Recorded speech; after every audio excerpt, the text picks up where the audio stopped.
Bismillahirrahmanirrahim. Assalamualaikum warahmatullahi wabarakatuh. Innal hamdalillah nahmaduhu wa nasta'inuhu wa nastaghfiruh wa na'udzu billahi min shururi anfusina wa min sayyiati a'malina. May yahdihillahu fala mudilla lahu wa may yudlil fala hadiya lahu. Asyhadu an la ilaha illallah wahdahu la syarika lahu wa asyhadu anna sayyidana Muhammadan 'abduhu wa rasuluhu la nabiyya ba'dahu. Allahumma salli wa sallim ala sayyidina wa qudwatina Muhammad wa ala alihi wa ashabihi ajma'in, amma ba'd. Rabbi shrah li sadri wa yassir li amri wahlul 'uqdatam min lisani yafqahu qawli. Allahumma 'allimna ma yanfa'una wanfa'na bima 'allamtana wa zidna min karamika 'ilman nafi'an ya rabbal alamin.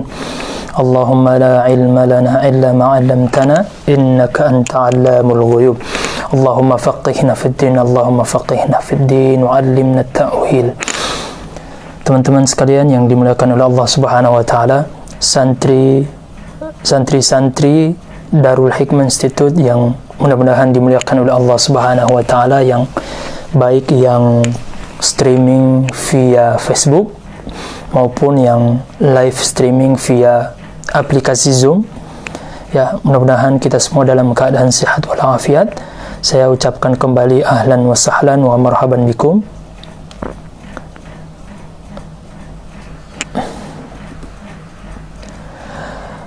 Alhamdulillah, puji syukur kehadirat Allah Subhanahu wa taala yang telah memudahkan semuanya, khususnya pengajian atau untuk melanjutkan pengajian malam ini. Tentunya ini tidak lepas dari taufik dari Allah Subhanahu wa taala, yang dimana kata Rasulullah sallallahu alaihi wasallam, man yuridillahu bihi khairan yufaqihuhu fid din. Seorang hamba, jika Allah menginginkan kebaikan bagi seorang hamba, maka dia akan, atau Allah akan pahamkan hamba tersebut dengan agamanya. Maka indikasi kita dicintai oleh Allah Subhanahu wa taala dan mendapatkan taufik dari Allah, Allah memudahkan kita, meluangkan waktu kita untuk belajar, ya, mendalami agama Allah Subhanahu wa taala. Ini merupakan indikasi yang sangat kuat yang mengarah bahwasanya Allah mencintai kita. Ya, buktinya Allah memberikan kita kelapangan waktu untuk belajar mendalami agama Islam. Salawat dan salam juga tak lupa pula untuk senantiasa kita sampaikan kepada Nabi kita Muhammad sallallahu alaihi wasallam. Mudah-mudahan percikan salawat tersebut akan sampai kepada kita semuanya, khususnya kepada santri-santri, teman-teman yang hadir pada kesempatan malam ini. Amin ya rabbal alamin. Nah, teman-teman sekalian yang dimuliakan oleh Allah Subhanahu wa taala, malam ini kita akan melanjutkan kajian kita, yaitu fikih Syafi'i pada matan Abi Syuja', ya. Dan rujukan kitab syarah yang kita pakai untuk mensyarah, menjelaskan matan Abi Syuja' adalah kitab Kifayatul Akhyar, karya Imam Al-Husni rahmatullah alaihi. Teman-teman sekalian yang dimuliakan oleh Allah Subhanahu wa taala, tanpa memperpanjang lebar, maka kita langsung masuk pada pembahasan malam ini. Saya harap kepada teman-teman sekalian untuk menyimak kajian dan menyiapkan alat menulis untuk mencatat faidah-faidah yang akan kita ambil bersama, yang akan kita pelajari malam ini, insya Allah. Dan juga saya harap kepada teman-teman sekalian, ini pelajaran makin hari makin jauh, ya. Maka saya sangat berharap kepada teman-teman sekalian untuk meluangkan waktunya juga mengulang-ulang kembali pelajaran yang telah kita pelajari bersama, ya. Karena khawatir nanti kalau kita tidak mengulang pelajaran kita, nanti lupa. Ya, maka untuk menjaga ilmu yang telah kita pelajari agar dia sabit, kokoh, dan mutqin adalah mengulang-ulang kembali. Teman-teman sekalian yang dimuliakan oleh Allah Subhanahu wa taala, insyaallah pembahasan malam ini yang akan kita kaji, atau pembahasan malam ini sudah sampai kepada mujibul ghusl, ya. atau faslun fi mujibil ghusli, ya, pada pembahasan atau kaitannya dengan sebab-sebab seseorang itu mandi, ya, atau yang mewajibkan seseorang itu mandi.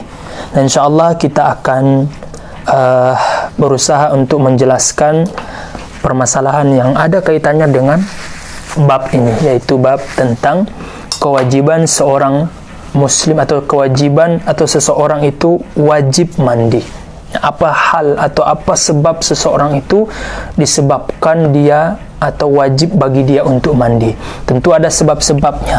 Nah, sebab-sebabnya kita akan bahas pada kesempatan kali ini insyaallah.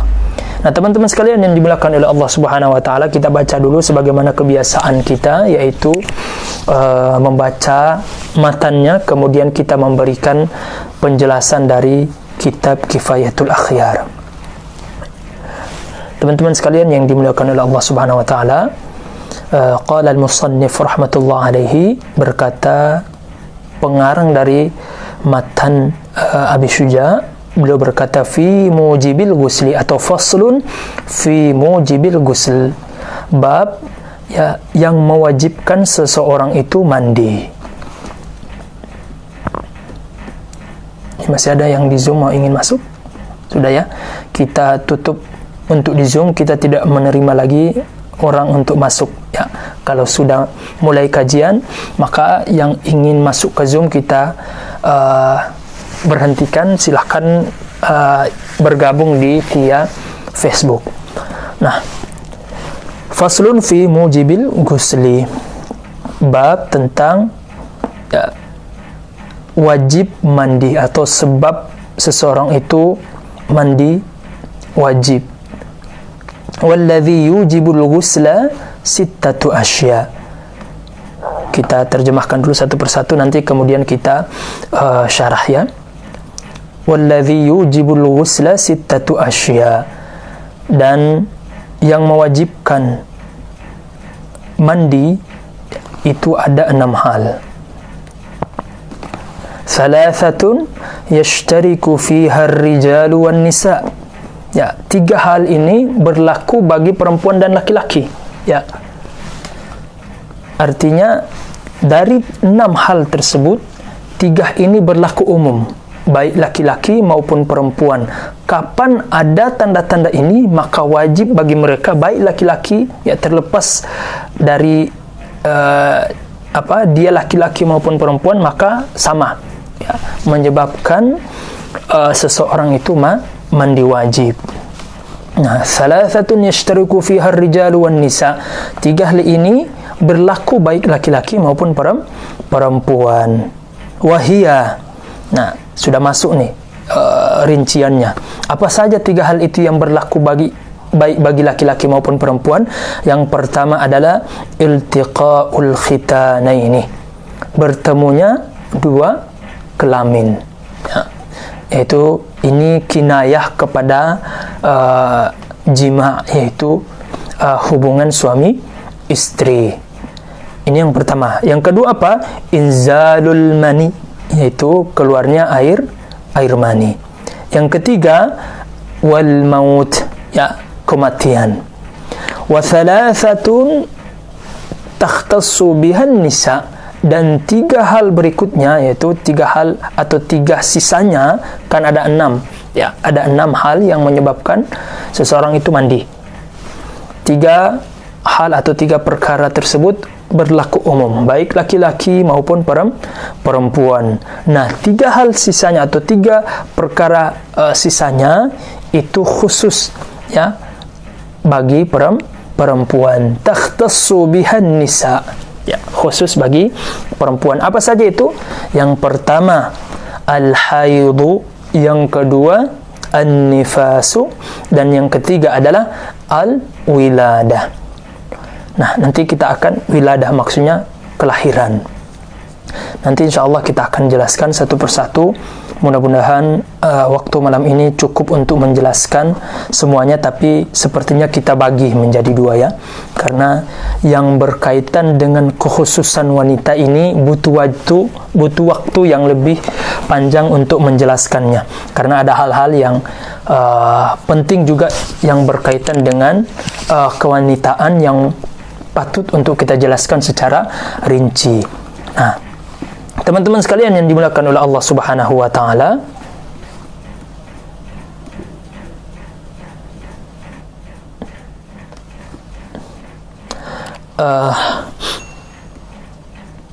sebentar kita lihat di Zoom ada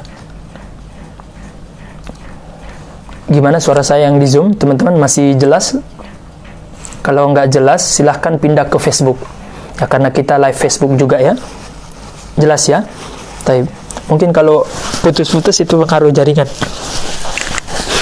Tapi kita lanjutkan kembali. Teman-teman sekalian yang dimuliakan oleh Allah Subhanahu wa taala. Nah, malam ini insyaallah kita akan jelaskan tentang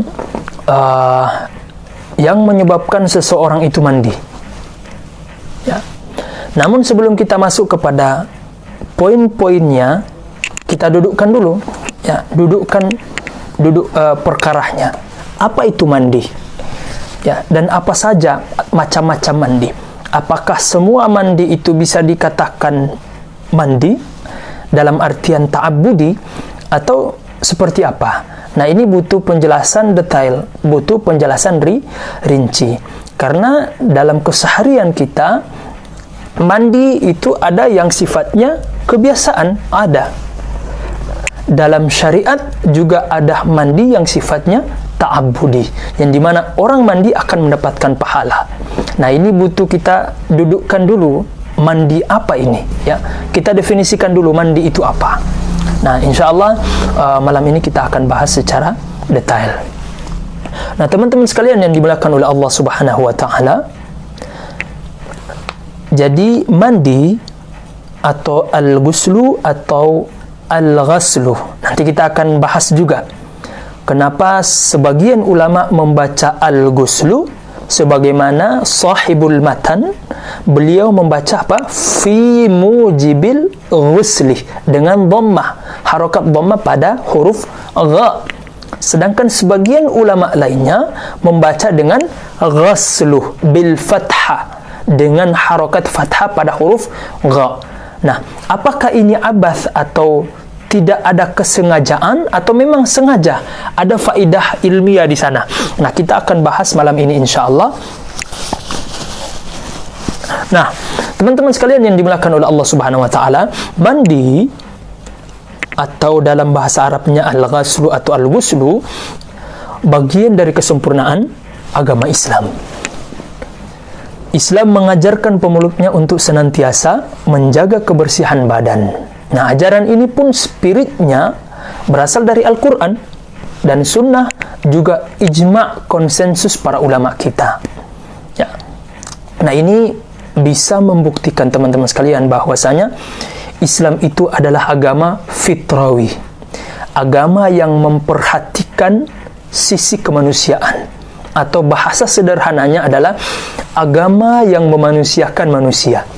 Tidak ada agama yang paling kompleks dalam membicarakan tatanan masalah manusia, ya, kecuali agama Islam.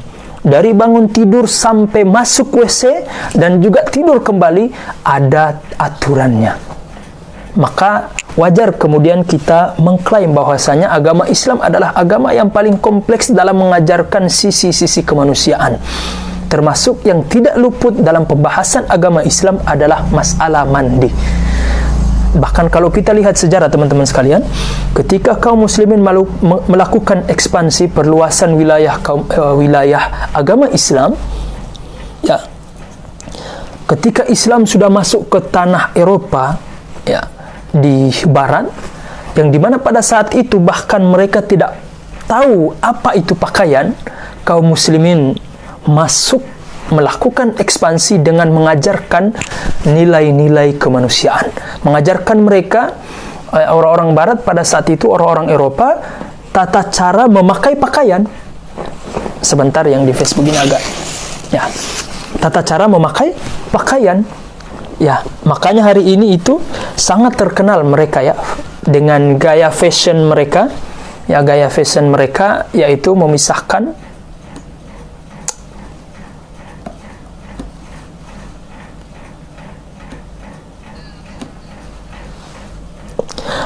ya, dengan gaya fashion mereka yaitu memisahkan antara pakaian yang musim panas, yang dipakai untuk musim panas, juga pakaian yang cocok atau layak dipakai di musim dingin, pakaian musim dingin. Nah, itu mereka pelajari dari Islam, dari kaum muslimin yang masuk ke atau kaum mujahidin atau para mujahidin yang melakukan ekspansi wilayah Islam. Nah, dari sini membuktikan bahwa Islam adalah agama yang sempurna.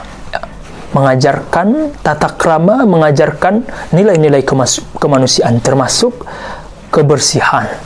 Ya, maka wajar kemudian di dalam agama Islam ya sangat memperhatikan namanya kebersihan. Ya. Bahkan Rasulullah SAW sendiri menjadikan kebersihan itu adalah bagian dari refleksi keimanan kita yang ada di dalam hati. Kesempurnaan iman kita bisa terwujud, bisa nampak dari kebersihan jasmani yang kita nampakkan keseharian. Mustahil kita mampu, kalau ada orang tasawuf kemudian pakaiannya compang-camping, tidak memperhatikan kebersihan, itu patut dipertanyakan tasawuf tarekat mana yang dia ikuti ini. Karena tak usah repot-repot kita bicara tarekat, Islam secara umum itu mengajarkan nilai-nilai kebersihan. Mustahil orang bisa masuk membersihkan hatinya, membersihkan batinnya, kalau dia tidak bisa membersihkan jasmani. Ya. Makanya Rasulullah SAW di banyak momen dalam hadisnya selalu ya menyinggung tentang kebersihan, korelasi keterkaitan antara kebersihan jasmani dengan tingkat kualitas keimanan seseorang. An-nadhafatu syatrun minal iman, atau at-tahuru syatrun minal iman. Ya, di mana sebagian porsi keimanan itu dimasukkan oleh nilai-nilai kebersihan.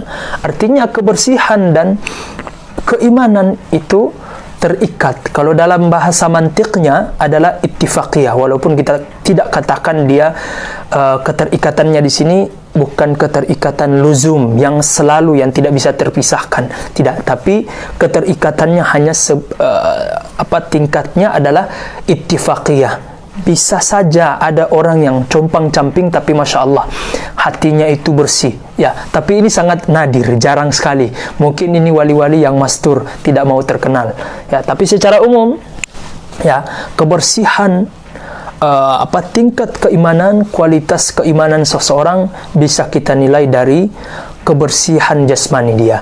Makanya teman-teman sekalian, kalau mudah-mudahan kita diberikan kesempatan oleh Allah Subhanahu wa taala untuk benar-benar serius dalam bertasawuf, biasanya dalam beberapa tarikat, bukan beberapa, hampir semuanya, ya. Kalau orang ingin bertarikat, ya, masuk kepada tarikat-tarikat tertentu dalam tasawuf, biasanya para mursyid, guru-gurunya, para masyayikh itu sebelum mentalqin, ya, sebelum mengikrarkan murid ini adalah bagian dari tarikat ini, itu biasanya disuruh mandi dulu, mandi. Ya. Ini membuktikan bahwa atau menunjukkan bahwa kebersihan jasmani itu mampu mempengaruhi tingkat kualitas keimanan kita. Maka dari itu teman-teman sekalian, Islam sangat menjaga namanya kebersihan. Bahkan dalam hadis yang lain Rasulullah SAW bersabda, "Haqqun ala kulli muslim an yaghtasila fi kulli sab'ati ayyamin yauma yaghsilu fihi ra'sahu wa jasadahu." Kata Rasulullah SAW, ya, walaupun para ulama kita memahami hadis ini, kata para ulama kita, hakun di sini itu ada takdir yang mahdzuf, ada kalimat yang tersembunyi, yang sengaja disembunyikan, yaitu hakullahi ala kulli muslim. Jadi haknya Allah untuk menuntut hamba-hambanya adalah agar para hambanya itu senantiasa mandi. Minimal kalau dia nggak bisa dalam sehari sekali mandi, 2 hari ya. Kalau nggak bisa 2 hari, 3 hari. Kalau nggak bisa 3 hari, jangan sampai lewat batas maksimalnya, yaitu 7 hari. Ya, minimal dalam sepekan itu harus mandi. Ya, apalagi dengan cuaca di Indonesia yang kita berkeringat dikit udah bau, jadi memang harus mandi. Kalau di Arab itu, teman-teman sekalian, kita di sana keringat itu susah. Walaupun di sana panas, ya subhanallah, di Arab Saudi itu panas, tapi kita tidak banyak berkeringat. Maka mungkin masuk di akal kalau seandainya orang di sana kemudian nggak mau mandi atau jarang mandi nanti 7 hari, karena keringatnya itu sedikit. Beda dengan kita di Indonesia, iklimnya memaksa kita untuk mandi karena keringat dikit udah bau. Maka dari itu jangan sampai ya lewat dari 7 hari kita nggak mandi ya. Nah, teman-teman sekalian yang dimuliakan oleh Allah Subhanahu wa taala, ini dari sabda Nabi SAW. Adapun ijma, ya semua ulama kita lintas zaman, lintas madhab, semua sepakat bahwa mandi merupakan sesuatu yang sangat dianjurkan di dalam agama Islam.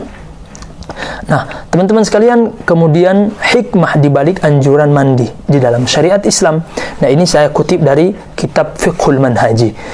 Teman-teman bisa merujuk ke sana. Jadi ada beberapa yang disebutkan di sana hikmah dibalik anjuran penekanan kita di dalam syariat Islam untuk mandi. Nah, di antara hikmah tersebut adalah memperoleh pahala dari Allah. Tentunya kalau kita niat untuk Allah Subhanahu wa taala, apalagi untuk agar misalnya bau badan kita tidak mengganggu ya kepada yang lain, dan juga misalnya mandi-mandi yang sifatnya sunnah, maka kalau kita niatkan untuk Allah Subhanahu wa taala, maka ini akan diberikan ganjaran pahala oleh Allah Subhanahu wa taala. Yang kedua adalah untuk kebersihan kita ya. Dan Allah Subhanahu wa taala mencintai kebersihan sebagaimana disebutkan di dalam Al-Qur'an, innallaha yuhibbut tawwabin wa yuhibbul mutatahhirin. Nah, asbabun nuzul ayat ini berkaitan dengan para sahabat yang tinggal di kompleks Masjid Quba pada saat itu. Ya, di mana di antara kebiasaan para sahabat di sana ketika mereka beristinja itu, yang tadinya secara urf ya kebiasaan para sahabat Nabi di Madinah ketika mereka beristinja membersihkan dari setelah buang hajat itu biasa hanya menggunakan batu.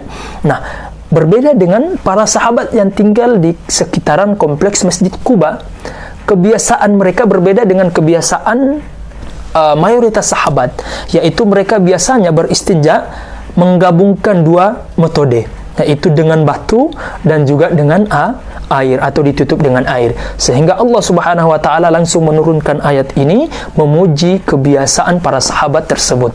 Innallaha yuhibbut tawwabin wa yuhibbul mutatahhirin. Sesungguhnya Allah mencintai orang-orang yang senantiasa bertobat kepada Allah dan juga mereka yang senantiasa menjaga kebersihan.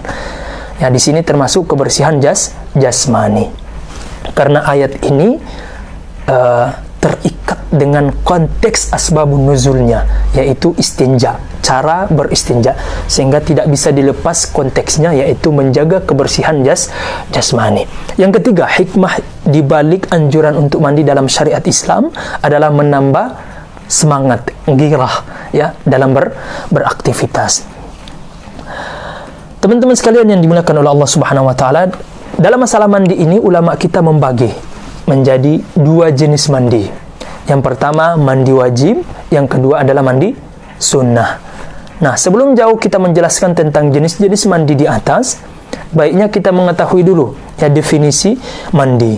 Sebagaimana dalam kitab Syarah Kifayatul Akhyar ini, Imam Al-Husni juga menyebutkan, walaupun beliau tidak menyebutkan definisinya, tapi beliau hanya menyebutkan sebatas perbedaan qiraah, bacaan antara al-ghuslu atau al-ghaslu. Nah, ini jadi kata Imam Al-Husni di sini, al-ghaslu bi fathil ghai wa dhammuha. Jadi cara membaca al-ghasl ini ada 2 cara. Pertama bil fathah, yaitu al-ghaslu, Yang kedua dengan dhammah, al-ghusluh, dhammah pada huruf gha-nya, al-ghusluh. Nah, itu bukan sesuatu yang tanpa kesengajaan, itu sengaja, ya, disengajain atau sengaja dari para ulama kita, karena memang ada faidah di sana, faidah lughawiyah yang yang efeknya itu ada pada perbedaan antara aktivitas mandi dengan ad-dalk, menggosok-gosok badan, yang dimana sebagaimana para ulama kita membedakan antara al-wudu dengan al-wudu, dan itu kita sudah bahas, ya, kita bahas pada awal kajian fikih ini dengan memasukkan beberapa faidah faidah sorof, yaitu wazan fa'ul dengan fu'ul. Kalau teman-teman ingin istifadah lebih, silahkan rujuk ke atau silahkan lihat video-video yang telah lalu yang berkaitan dengan pembahasan itu, biar tidak memakan banyak waktu, ya. Intinya teman-teman sekalian, pada dua perbedaan bacaan ini itu ada faedah, ya. Kata para ulama kita, kalau dia bil fathah al-ghaslu, maka maksudnya itu adalah pada al-fi'il, yaitu pada aktivitas mandi, yaitu mengguyur. Nanti kita akan definisikan apa itu mandi, ya. Kalau dibaca dengan dhamma, maka maksudnya adalah pada ad-dalk, ya, yaitu dengan menggosok-gosokkan badan kita ketika mandi, ya. Jadi ada dua perbedaan dari lafaz ini. Nah, jadi teman-teman sekalian, sebagaimana para ulama kita juga memisahkan antara wudu, yaitu berkaitan dengan aktivitas wudu, juga dengan al-wudu yang bermakna kepada air. Jadi perbedaannya ada di sini. Nah, teman-teman sekalian yang dimuliakan oleh Allah Subhanahu wa taala, adapun mandi, ya, definisi mandi sebagaimana kata para fuqaha, ya, kata mereka, mandi itu adalah sailanul ma ala syai' ayyan kana, mengguyurkan air, ya, pada seluruh tubuh kita, ya, tanpa memisahkan satu sama lain. Artinya sekedar mengguyurkan air dari kepala sampai kaki, ya, pokoknya mengguyurkan air aja, ya. Kalau dalam definisi Imam Malik, yaitu ta'mimul ma' 'alal badan, ya. Jadi definisinya ini walaupun berbeda dari segi lafaz, tapi maknanya sama, yaitu mengguyurkan air dari kepala kita sampai ke kaki. Maka orang yang, kalau bahasa Minangnya itu mandi kabau ya, mandi kabau itu ya pokoknya mandi bebek lah, ya.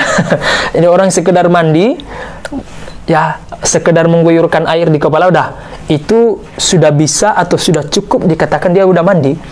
Dan ini nanti efeknya, imbasnya nanti pada mandi wajib, ya. Orang mandi wajib itu cakupan mandi wajib atau batasan mandi wajib itu dikatakan dia sudah mandi wajib apa saja sih?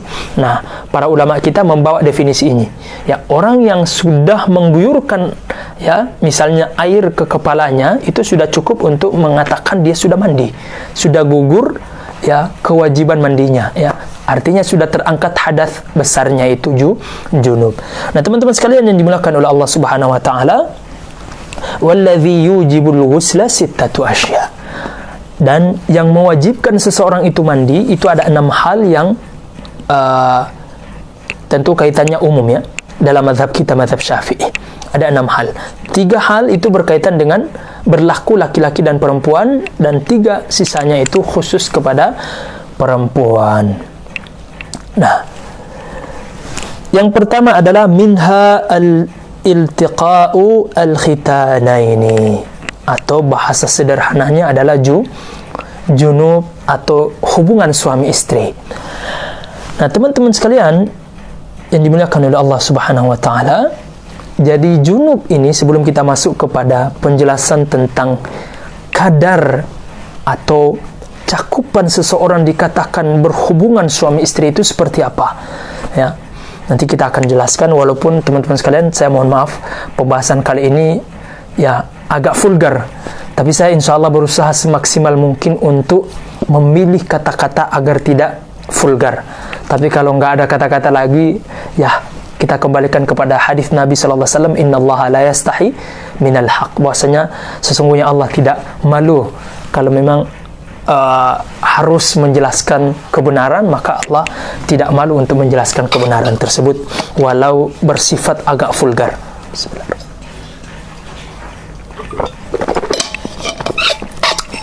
Nah, teman-teman sekalian yang dimuliakan oleh Allah Subhanahu wa taala, junub secara bahasa apa maksud dari junub ini? Jadi secara bahasa junub ini diambil dari, tentunya dari bahasa Arab. Sama katanya adalah al-bu'du, yang bermakna jauh. Makanya kenapa junub ini bermakna al-bu'du? Apa hikmahnya? Alasannya kenapa?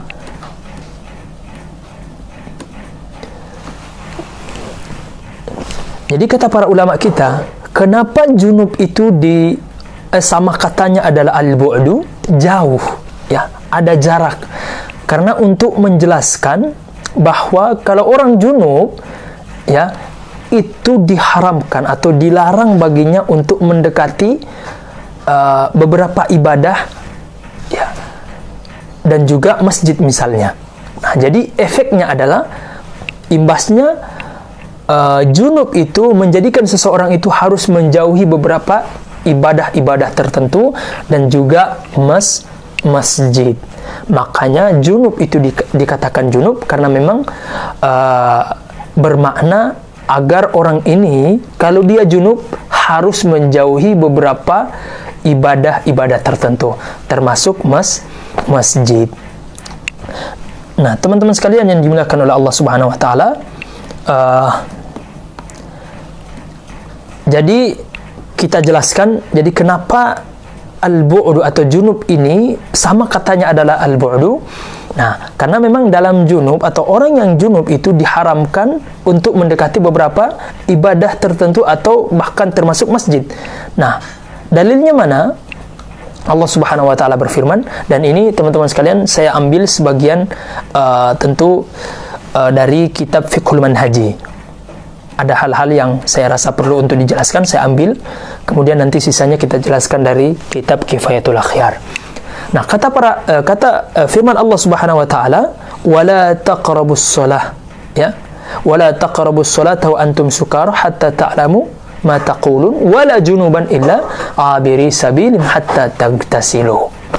Nah, ayat ini teman-teman sekalian menjadi dalil bagi para ulama kita, ya, diambil kesimpulan bahwa kalau orang yang junub itu tidak boleh mendekati masjid. Tapi kok disebutkan di sini Ustaz salat? Nah, menurut tafsir para ulama kita, salat di sini bukan bermakna gerakan salat, ya, tapi lebih kepada tempat. Dari mana kesimpulan ini? Kata para ulama kita, lihat, wala junuban illa abiri sabilin hatta taktasilu.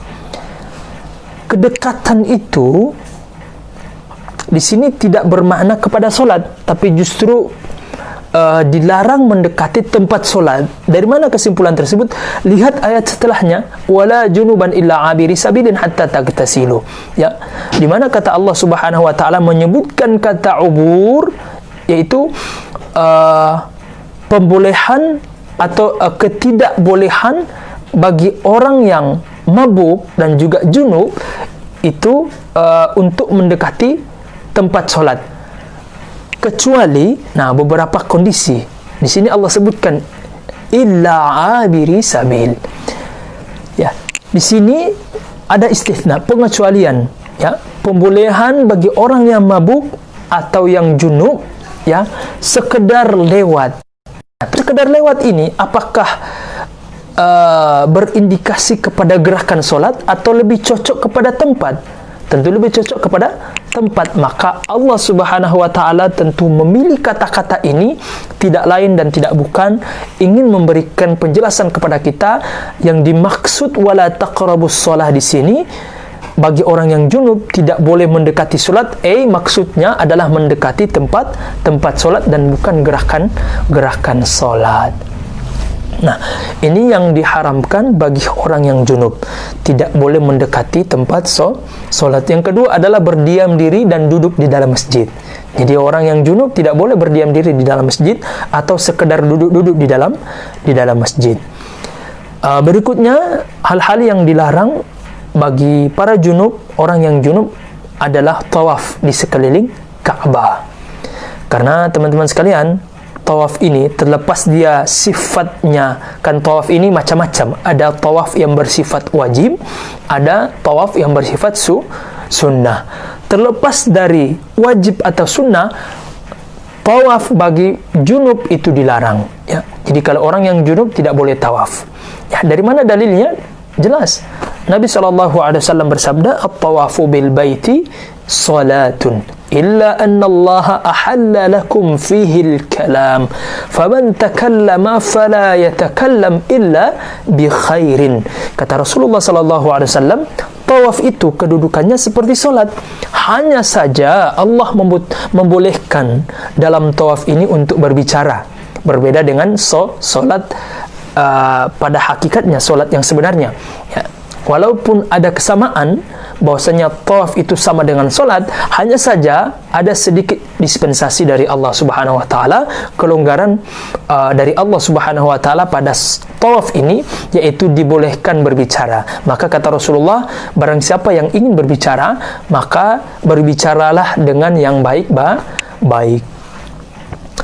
Kemudian hal-hal yang dilarang bagi para junub yaitu membaca Al-Quran dan menyentuh Al-Quran. Nah, jadi teman-teman sekalian, bagi kita yang junub, kalau misalnya nanti junub ya, maka tidak boleh membaca Al-Quran atau menyentuh Al-Quran. Dan ini mu'tamad dalam mazhab kita, mazhab Syafi'i. Hanya saja ada perincian, ya butuh dirinci. Apakah memang mutlak tidak boleh membaca Al-Quran bagi para junub dan juga ibu-ibu yang sedang haid atau nifas dan juga wilada? Nanti kita akan jelaskan secara spesifik. Nah, teman-teman sekalian, ini sudah azan Isya.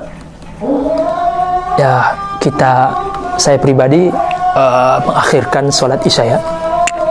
Jadi kita lanjut menghabiskan pembahasan kita.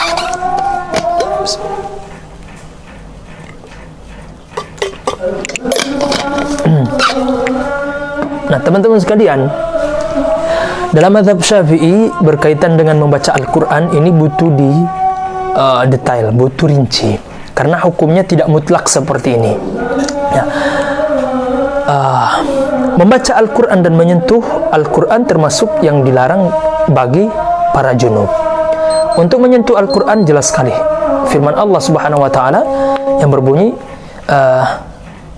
la yamassuha illal mutahharun, ya, tidak menyentuh yaitu Al-Quran kecuali orang-orang yang suci. Walaupun konteks ayat ini berbicara tentang malaikat, tapi para ulama kita, khususnya mazhab kita, ulama-ulama Syafi'iyah mengkiaskan. Artinya tidak ada yang salah dengan lafaz ayat ini, yaitu dia juga boleh digunakan untuk menjadi dalil larangan bagi orang-orang yang junub memegang Al-Quran atau menyentuh Al-Quran. Karena Al-Quran ini ya sebagaimana hanya layak dipegang oleh para malaikat yang suci, juga layak disentuh dan dibaca atau dipegang oleh manusia yang suci. Artinya suci dari hadas kecil maupun hadas besar. Hanya saja teman-teman sekalian, ada beberapa opsi yang disebutkan oleh ulama kita sebagai solusi, ya, jalan keluar bagi seorang muslimah,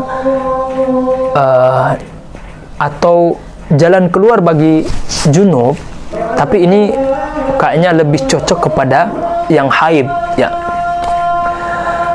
atau bisa saja berlaku bagi para junub. Nah, ini umum, tapi konsentrasinya lebih kepada para muslimah. Karena teman-teman sekalian kita tahu, ya kalau muslimah itu datang bulan, itu bisa berhari-hari, ya. Secara normalnya itu bisa sepekan, 5 hari, 6 hari, 7 hari, dan di luar kebiasaan walaupun di sana memang kadang ada, itu bisa sampai 2 pekan, 15 hari, ya. Maka dalam kondisi seperti ini, masa ya berhari-hari tidak membaca Al-Quran? Dikhawatirkan nanti hati kita lalai. Maka diberikan solusi oleh para ulama kita, ya, agar hati kita tidak lalai dari berzikir atau zikir kepada Allah Subhanahu wa taala. Apa solusinya? Opsi pertama adalah membaca Al-Quran di dalam hati, tidak melafazkannya, tentu tidak menyentuhnya, ya. Bisa menggunakan aplikasi Al-Quran, ya, atau membaca melalui tafsir,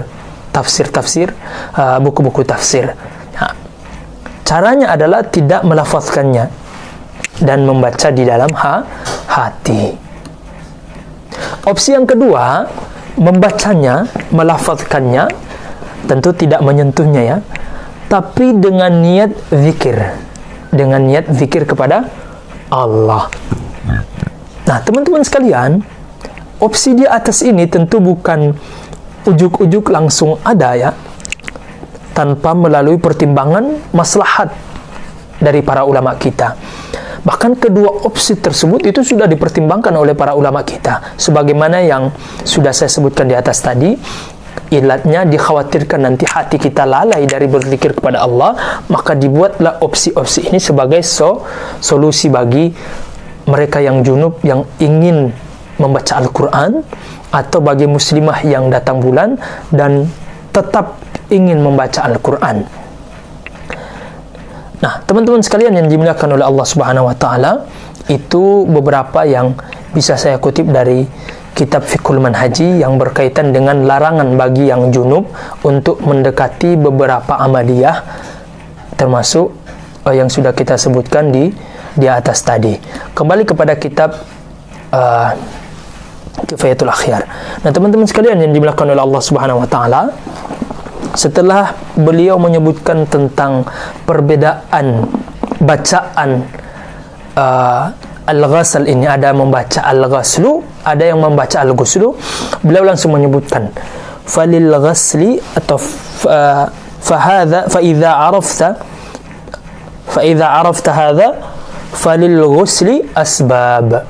Dan jika kamu tahu atau sudah tahu tentang faidah perbedaan bacaan, maka mandi ini ada beberapa sebab, ya. Seseorang itu wajib mandi ada beberapa sebab.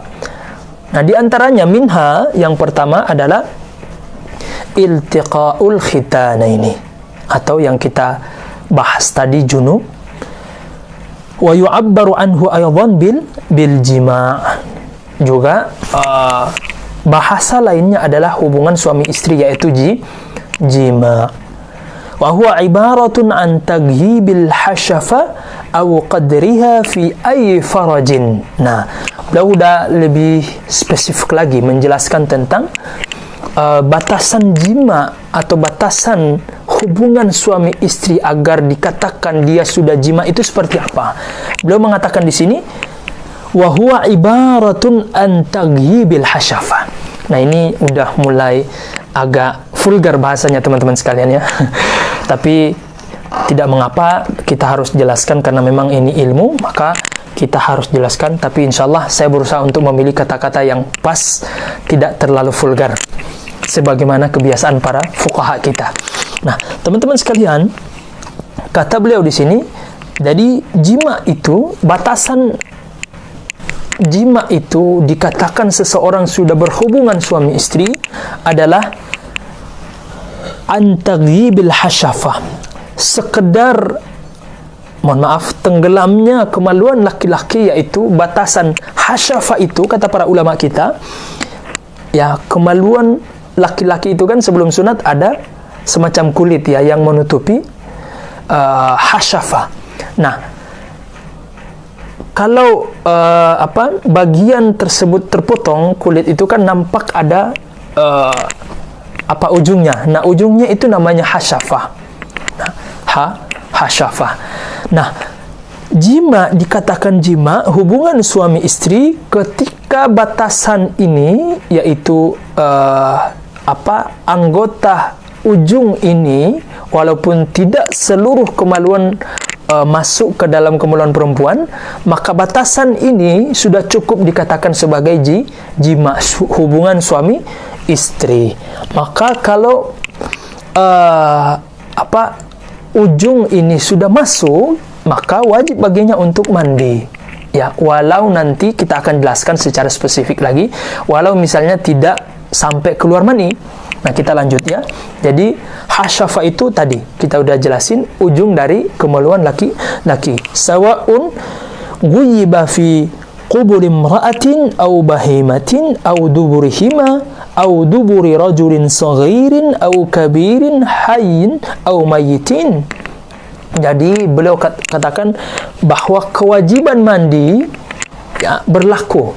Pokoknya standarnya itu adalah tenggelamnya ujung kemaluan laki-laki ini atau masuknya ujung kemaluan laki-laki ini kepada kelamin istrinya atau kelamin perempuan, maka dia sudah wajib mandi. Nah, di sini beliau lebih detail lagi. Ya, ini tidak ada kaitannya dengan kemaluan kata beliau. Pokoknya bahkan bukan di kemaluan pun, kalau kadar ini kemaluan laki-laki ini masuk kepada misalnya kemaluan hewan ya, atau duburnya ya, antum udah paham dubur apa ya, baik juga terlepas misalnya ini tidak ada kaitannya lagi dengan perempuan atau binatang. Beliau bilang kalau nanti misalnya ya, dan hari ini terjadi, na'udzubillah min dzalik, ada penyimpangan seksual laki-laki dengan laki-laki, na'udzubillah min dzalik, ya, kelainan seks, orang yang suka laki-laki dengan laki-laki, itu homo ya, mereka melakukan hubungan suami istri walaupun mereka sama-sama laki-laki, kapan batasan kemaluannya masuk ke dalam dubur laki-laki, baik laki-laki lawannya sebagai orang dewasa maupun anak kecil, maka wajib dia mandi atau mandi wajib ya. Begitu juga sebaliknya kata beliau ya, kapan kemaluan laki-laki tersebut ya masuk ke dalam kemaluan orang yang hidup maupun yang mati, maka wajib juga baginya untuk mandi. Nah, jadi ini sudah masuk ke studi masalahnya, langsung beliau menjelaskan contoh-contoh masalahnya. Wa yajibu aydan 'ala al-mar'ati bi ayyi dhakarin dakhala fi farjiha hatta dhakar al-bahima wal mayyit was sabi wa 'ala dhakaril mulaj fi duburihi. Nah, kata beliau di sini, dan juga wajib mandi bagi wanita ya. Kapan itu? Pokoknya ketika masuk kelamin laki-laki ke dalam kemaluannya, baik kemaluan tersebut zakar tersebut zakar suaminya, atau misalnya mohon maaf ya, binatang, atau misalnya zakar orang yang sudah meninggal ya, kelamin orang yang sudah meninggal, atau kelamin laki-laki yang sudah meninggal, atau kelamin anak kecil. Kapan masuk kelamin tersebut ke dalam kelamin perempuan, maka wajib bagi perempuan ini untuk mandi wajib atau mandi besar. Nah, begitu juga kalau ada kelamin yang masuk ke dalam duburnya ya, maka wajib bagi perempuan tersebut untuk mandi ya. Begitu juga sebaliknya, laki-laki dengan laki-laki, na'udzubillah min dzalik. Wala yajibu i'adata ghuslil mayyit al-mulaj fihi 'ala al-asah. Nah, tapi kata beliau, kalau seandainya ya hari ini ya, na'udzubillah min dzalik, ada juga penyimpangan seks, yaitu ada orang yang suka kepada orang yang sudah meninggal ya, mayat-mayat itu ya, kadang digali kuburannya, kemudian dia perkosa mayat tersebut. Ya, walaupun ini termasuk dosa besar sekali ya, naudzubillahi min dzalik, enggak boleh. Ya, kita lagi bicara fikih, terlepas dari dosanya. Nah, orang yang seperti ini wajib bagi dia mandi. Nah, tapi bagaimana statusnya dengan sang mayit? Ya, sebagaimana hukum yang berlaku, kaidah yang ditetapkan oleh para ulama kita, al-mayit kal hayy, hukum yang berlaku bagi orang hidup sama berlaku juga bagi orang yang sudah meninggal. Tapi dalam kasus ini, kalau seandainya ada mayat yang diperkosa, apakah mayat tersebut wajib diulangi mandinya? Nah, dalam mazhab kita itu tidak wajib diulangi, karena bagi mayat itu tidak ada, sudah terputus taklif, hukum taklifnya. Karena hukum taklif itu berlaku bagi yang hidup. Sedangkan ya tentunya di balik hukum taklif atau di balik kewajiban kita mandi, karena kan ujungnya nanti kenapa kita mandi? Ujungnya untuk membolehkan kita melakukan kewajiban kita sebagai hamba Allah Subhanahu wa taala, sebagai seorang mukallaf, yaitu salat 5 waktu. Karena tentunya sebagaimana di dalam hadis, teman-teman sekalian, Rasulullah sallallahu alaihi wasallam menyebutkan, la yaqbalullahu as-salata bighairi tahurin. Allah tidak akan menerima salat seseorang kecuali dalam keadaan suci, ya. Maka suci atau menjadi suci ini standar diterimanya salat kita. Maka kalau kita dalam keadaan hadas besar, kita dikatakan suci setelah kita nanti mandi besar. Nah, tujuan kita mandi bagi seorang mukallaf adalah untuk melaksanakan kewajiban kita sebagai seorang mukallaf. Adapun mayit, nah kata para ulama kita, kenapa tidak wajib diulangi mandi wajib? Walaupun dalam internal mazhab Syafi'i ada yang mengatakan wajib diulangi mandi mayat tersebut, walaupun kata Imam Nawawi ini pendapat yang syadz. Ya, salah satu pendapat yang berkata dengan pendapat ini adalah Imam Ar-Ruyani. Ya, kata Imam An-Nawawi pendapat ini syadz. Ya, tidak wajib diulangi mandi wajib bagi sang mayat. Nah, kemudian dilanjutkan kembali, wa yasiru as-sabiyyu wal majnunul mulaj fihima junubaini bila khilaf. Nah, begitu juga status seorang anak kecil. Ya, kalau misalnya dia berhubungan suami istri misalnya dengan temannya sama-sama kecil, ya, dia belum balik, ya, anak kecil yang mumayyiz, atau misalnya orang gila, misalnya kemudian dia berhubungan badan, ya, maka kedua orang ini, yaitu anak kecil dan orang gila, statusnya tetap junub. Nah, teman-teman sekalian, untuk kata junub ini, itu kata para ulama kita, dia jamid, artinya dia tidak berubah walaupun digunakan kepada beberapa orang. Kalau seandainya satu orang, tetap dikatakan Muhammad junub misalnya, ya, satu orang, ya, Muhammad itu junub. Kalau kita ingin menjelaskan dua orang muslim junub, ya tetap junubnya nggak berubah. Seharusnya kan kalau dalam kaidah bahasa Arab, kalau mubtada'nya musanna, maka khabarnya juga musanna. Ya, misalnya al-muslimani jamilani misalnya. Ya, dua orang muslim itu ganteng-ganteng misalnya. Ini kan disesuaikan. Khabarnya menyesuaikan dengan mubtada dari sisi musanna, bilangan jumlahnya. Nah, tapi kalau junub ini khusus, kata para ulama kita nggak perlu dirubah, ya. Pokoknya yang dua junub tetap saja namanya junub, nggak berubah.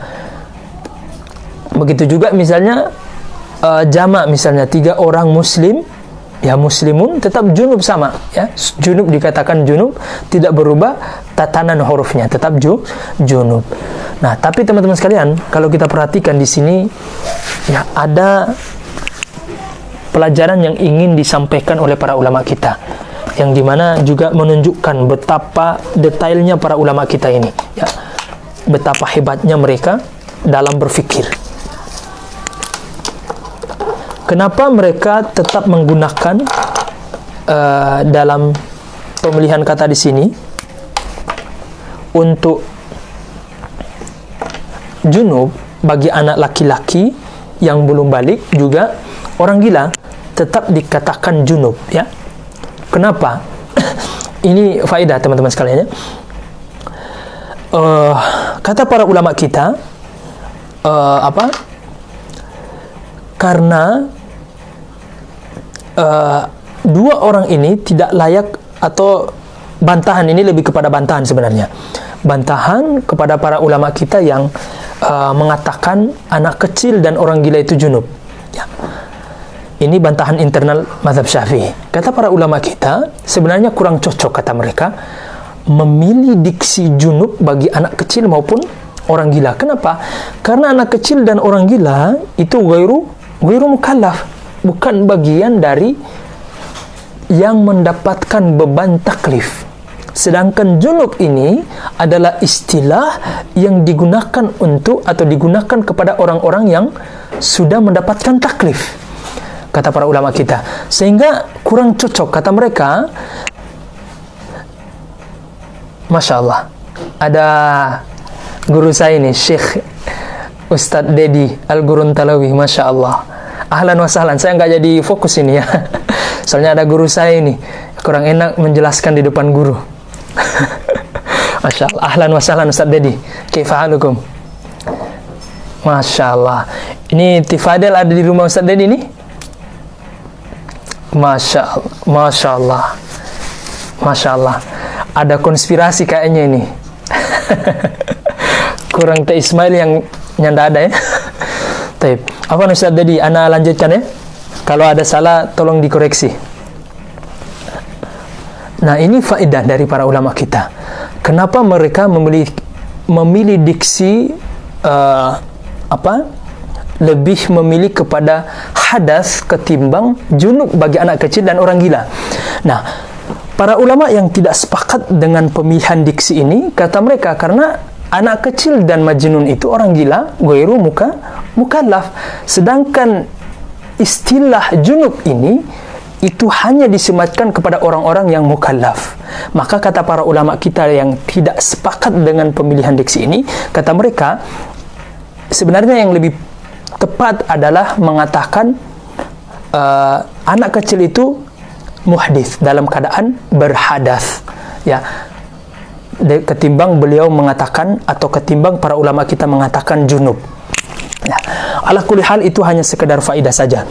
Nah, teman-teman sekalian yang dimuliakan oleh Allah Subhanahu wa taala, kita lanjutkan pembacaan syarahnya. Nanti kita akan berikan sedikit gambaran tentang khilaf yang terjadi di kalangan para ulama kita, khususnya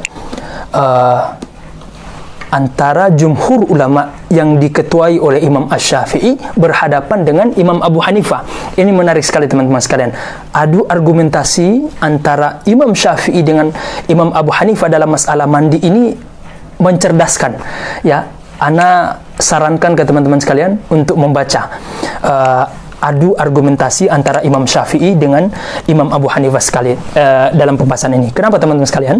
Karena kita akan masuk nanti insyaAllah. Imam Abu Hanifah, Imam Syafi'i itu cerdas sekali. Beliau paham metode yang dipakai oleh Imam Abu Hanifah dalam hal manhaj fikih beliau, yang dimana sebagaimana kita tahu dalam manhaj fikih yang dipakai oleh Imam Abu Hanifah, itu beliau mendahulukan Al-Quran dari segi dalalah qat'iyah ketimbang hadis, ya. Ketika Al-Quran dan hadis ini bertabrakan, maka metode Imam Abu Hanifah itu beliau mendahulukan dalalah qat'iyah Al-Quran ketimbang hadis. Dan ini bisa kita lihat natijah dari metode beliau yang beliau pakai dalam manhaj beliau, itu bisa kita lihat dari pembagian beliau dari hukum taklif, yang dimana jumhur ulama hanya mengatakan wajib, sunnah, mubah, makruh, haram. Beliau menambah lagi yang menjadi fardu, wajib, mubah, makruh tanzih, makruh tahrim, kemudian haram, ya, menjadi 7. Nah, ini imbas dari pemahaman beliau terhadap dalalah alfaz baik dalam Al-Quran maupun hadis. Nah, menjadi menarik teman-teman sekalian, kenapa saya bilang menarik? Cara bantahannya Imam Asy-Syafi'i kepada Imam Abu Hanifah itu menarik sekali. Ya, Imam Abu Hanifah, ya, kalau kita katakan beliau sampai menjelaskan panjang lebar dengan dalil-dalil yang beliau bawakan berupa hadis Nabi sallallahu alaihi wasallam, hanya dijawab satu ayat oleh Imam Syafi'i, dan itu pun hanya syahidnya saja, ya, syahidnya. Jadi kalau bahasa kasarnya, ya, Imam Abu Hanifah udah berbusa-busa menjelaskan argumentasi beliau untuk mempertahankan pendapat beliau. Imam Syafi'i, ya, imam kita rahmatullah alaih, beliau hanya menjawab dengan satu ayat, dan ayat itu pun hanya sepotong aja, ya. Ini membuktikan kecerdasan dua imam kita ini. Nah, kita akan jelaskan insyaallah. Nanti kita masuk ke sana insyaallah. Nah, teman-teman sekalian, kita lanjutkan bacaan dulu.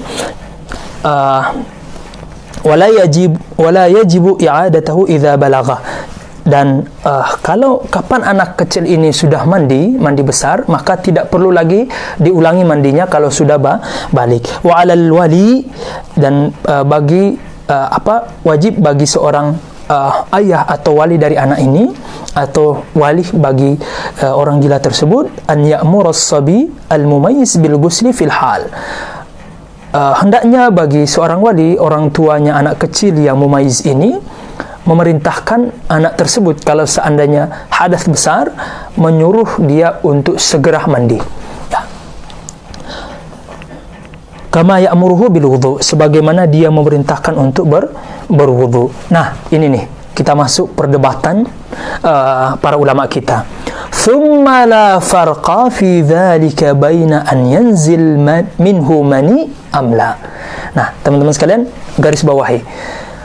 Imam Al-Hisni mengatakan, dan tidak ada bedanya bagi seorang yang berhubungan suami istri, yang berjima kemudian tidak keluar mani, maka nggak ada bedanya. Keluar mani atau nggak keluar mani sama hukumnya, mandi wajib baginya untuk mandi. Nah, dibantah sama Imam Abu Hanifah, walaupun memang dalam internal mazhab kita ada beberapa ulama yang mendukung atau pro terhadap pendapat Imam Abu Hanifah, walaupun ini hanya beberapa saja, ya, bisa dihitung jari. Intinya, perdebatan tersebut itu terjadi antara mayoritas ulama face to face atau berhadapan dengan Imam Abu Hanifah, di mana mayoritas ulama ini dipimpin oleh Imam Syafi'i. Nah, ini menarik sekali teman-teman sekalian. Kata Imam Abu Hanifah dengan berdalil hadis Nabi sallallahu alaihi wasallam, atau lebih tepatnya athar dari Utsman bin Affan. Ketika Utsman bin Affan ditanya oleh sahabat yang lain, bagaimana menurutmu kalau seorang yang berhubungan suami istri kemudian tidak keluar mani? Apa kata sahabat Utsman bin Affan? Falyatawadda kama yatawadda ala al-wudu, atau kama yatawadda al-wudu. Kata Utsman bin Affan, dan ini athar yang sahih sampai diriwayatkan oleh Imam Bukhari, ya. Sengaja beliau riwayatkan, kenapa? Untuk menampilkan, beliau sendiri memberikan ta'liq bahwasanya adu argumentasi di sini ini menarik sekali untuk diperhatikan oleh para penuntut ilmu. Kenapa? Karena itu membuka cakrawala kita dalam hal berfikir dengan gayanya para fuqaha. Nah, kata Imam Abu Hanifah dari hadis ini menunjukkan bahwa orang yang berhubungan suami istri kalau tidak keluar mani, maka tidak wajib untuk mandi. Dibantahlah oleh Imam Syafi'i. Nah, sebelum beliau membantah, tentu teman-teman sekalian kita paham, ya, bahwasanya metodenya Imam Abu Hanifah ini memang lain dari yang lain, agak sedikit lain lah, walaupun beliau tetap masih dalam koridor Ahlus Sunnah wal Jamaah. Metodologi yang beliau gunakan dalam fikih beliau itu masih dalam koridor Ahlus Sunnah wal Jamaah, sebagaimana yang dimuat oleh Imam Khatib Al-Baghdadi dalam kitabnya Tarikhul Baghdad, ketika Imam Abu Hanifah, kalau bahasa kekiniannya itu diwawancarai, ya, diwawancara oleh para ulama yang hidup dengan beliau di zamannya, diwawancara, ya, kata beliau atau ditanya, wahai Imam Abu Hanifah, apa metode yang engkau gunakan dalam fikih engkau? Ya, jawab Imam Abu Hanifah, ana akhidun bi kitabillah fa illam ajid, kata Imam Abu Hanifah, fa bi sunnati Rasulillah. Nah, kata Imam Abu Hanifah, metode saya dalam berfikir itu simple, yaitu saya menggunakan Al-Quran dan saya dahulukan Al-Quran dari semuanya. Ya, kalau saya tidak dapati di dalam Al-Quran, baru saya pindah kepada hadis Nabi sallallahu alaihi wasallam. Nah, teman-teman sekalian, di sini juga membuktikan bahwa Imam Abu Hanifah ini adalah imamnya Ahlus Sunnah wal Jamaah. Beliau bahkan lebih sunnah daripada orang-orang yang mengklaim dirinya sunnah hari ini. Ya, buktinya beliau menempatkan hadis Nabi SAW di urutan kedua setelah Al-Quran. Ya, ini membuktikan bahwa beliau beriktimad menjadikan hadis Nabi SAW sebagai pegangan kedua beliau setelah Al-Quran. Ya, jadi ini menepis syubhat, ya, orang-orang yang mengatakan bahwasanya Imam Abu Hanifah itu imam yang selalu menolak hadis dan lebih mengedepankan akal. Siapa bilang? Ini buktinya. Ya, justru beliau sendiri yang menepisnya bahwa metode beliau tidak keluar dari metode para ulama yang lain, yaitu menjadikan Al-Quran dan hadis sebagai pijakan dalam beristimbat, menyimpulkan hukum. Nah, tapi teman-teman sekalian, ya, menarik dari Imam Abu Hanifah ini, sebagaimana isyarat beliau tadi, beliau itu memang selalu mendahulukan dalalah qat'iyah ketimbang dalalah dhanniyah dalam hadis. Makanya di banyak kesempatan, kalau seandainya antara hadis dan Al-Quran itu kontradiksi, bertabrakan, beliau selalu mendahulukan mengambil Al-Quran, karena dalalah Al-Quran selalu menunjukkan kepada qat'i, sedangkan dalalah dalam hadis ini menurut Imam Abu Hanifah, sekuat-kuatnya hadis itu hanya sampai kepada dhanni saja. Walaupun ini tentu masih terbuka peluang untuk kita kritisi. Intinya kita ingin mengetahui pola berfikir Imam Abu Hanifah dalam menyikapi atau dalam metode beliau yang beliau pakai dalam fikih beliau. Nah, sehingga dari metode fikih beliau ini, ya, lahirlah beberapa kesimpulan hukum, seperti misalnya tidak wajib menurut mazhab Abu Hanifah membaca surat Al-Fatihah dalam solat, tidak wajib. Yang wajib itu adalah membaca surat Al-Quran. Pokoknya surat apapun, surat pendek maupun panjang, itu yang wajib dibacakan pada saat solat. Ya, dari mana kesimpulan tersebut? Di dalam Al-Quran, Allah Subhanahu wa taala berfirman, "Faqra'u ma tayassara minal Qur'an." Bacakanlah Al-Quran semampu kalian. Sedangkan di dalam hadis Rasulullah sallallahu alaihi wasallam bersabda, "La salata liman lam yaqra bi Fatihatil Kitab." Tidak ada solat, dalam artian menurut jumhur ulama tidak sah, ya, tidak sah solat seseorang ketika dia tidak membaca surat Al-Fatihah. Namun menurut Imam Abu Hanifah, dua hal ini bertabrakan, seolah-olah, ya, kontradiksi. Nah, Imam Abu Hanifah dengan metode beliau yang beliau pakai dalam fikih, maka tentu beliau mendahulukan Al-Quran, karena dalalah Al-Quran itu lebih kuat ketimbang hadis. Ya, maka beliau mendahulukan Al-Quran. Ya, sehingga lahirlah hukum di mana beliau misalnya mengatakan bahwasanya tidak wajib membaca surat Al-Fatihah dalam solat. Tapi teman-teman sekalian, ini menarik. Pada masalah ini, yaitu masalah apakah seorang yang berhubungan suami istri, walaupun dia tidak keluar mani, apakah wajib baginya untuk mandi? Menurut Imam Abu Hanifah, ya, kita husnudzon, ini beliau luput, dan diingatkan oleh Imam Asy-Syafi'i. Imam Abu Hanifah berdalil dengan hadis Nabi atau asar Utsman tadi, yaitu hadis asar tadi, falyatawadda kama yatawadda lis-shalah. Berwudu, ya, hanya sekedar berwudu saja ya bagi orang yang berhubungan suami istri tanpa keluar mani. Nah, ini dibantah langsung oleh Imam Asy-Syafi'i. Kata Imam Syafi'i apa? Wahai Imam Abu Hanifah, ya, di sini menunjukkan justru ada yang luput dari metode yang antum pakai. Ya. Kata Imam Syafi'i hanya mengutip satu ayat, itu pun hanya sepenggal saja. Ya. Kata beliau, seolah-olah Imam Syafi'i ingin membantah argumentasi Imam Abu Hanifah dengan ketidakkonsistenan beliau dalam metode fikih beliau. Apa kata Imam Syafi'i membantah pandangan beliau? Wahai Imam, kita menghormati Anda, ya, insyaallah masalah ini juga ya masih sangat terbuka peluang. Tapi saya hanya ingin mengkritisi ketidakkonsistenan Anda dalam berfikih atau dalam berdalil. Apa itu? Kata Imam Syafi'i di awal ayat yang kita kutip tadi, wala junuban, kan ayat lengkapnya adalah la taqrabus salata wa antum sukara hatta ta'lamu ma taqulun wala junuban illa abiri sabilin hatta tagtasilu. Menarik. Kata Imam Syafi'i memberikan isyarat. Perhatikan di sini Imam Abu Hanifah, ya. Pertama, kenapa saya membantah argumentasi Anda hanya dengan ayat?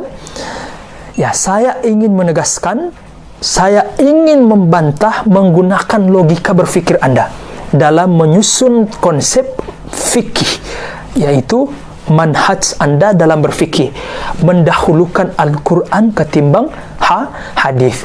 Maka dengan metode ini, ya biasanya, ya logikanya, ya kalau kita ingin membantah misalnya orang-orang Wahabi Salafi hari ini yang suka sekali menukil-nukil perkataan para salaf, maka metode yang paling cocok untuk membantah mereka, ya, dengan nukilan juga, ya.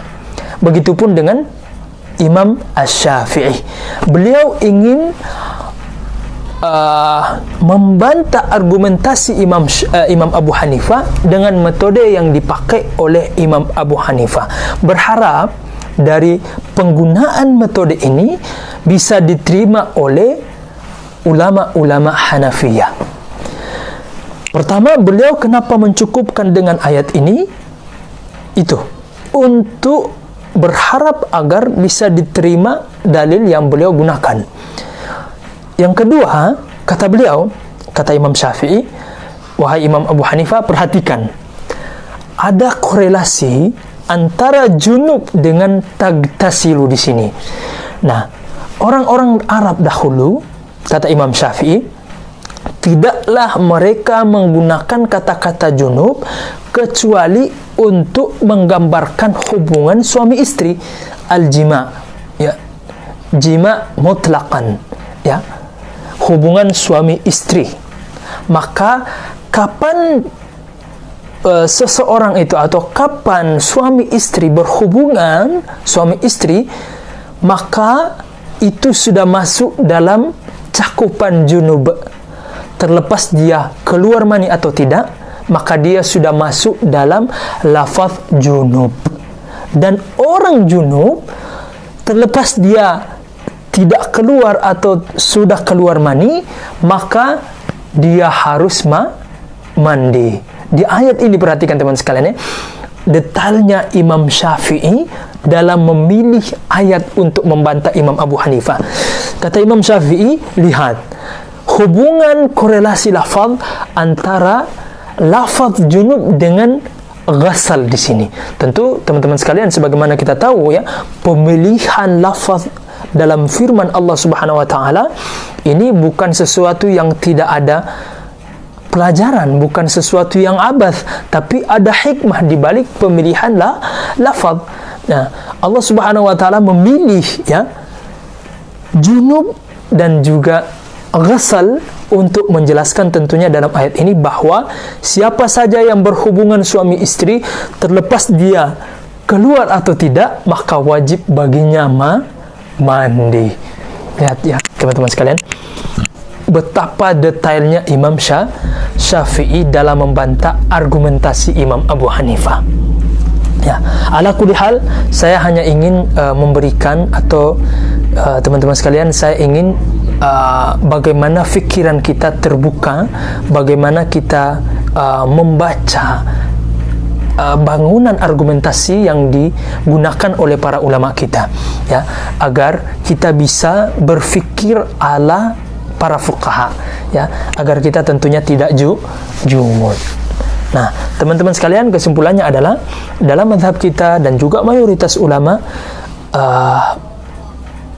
mayoritas ulama fuqaha menyimpulkan bahwa siapa saja yang berhubungan suami istri terlepas dia keluar mani atau tidak, maka wajib bagi dia untuk mandi. Terlalu banyak dalil-dalilnya, ya. Juga di sini Imam Al-Hisni yang mengutip beberapa asar dan hadis Nabi SAW. Yang pertama, hadis Nabi SAW di mana Rasulullah SAW bersabda yang menunjukkan, ya, siapa saja yang berhubungan suami istri terlepas dia keluar mani atau tidak, maka wajib bagi mereka mandi.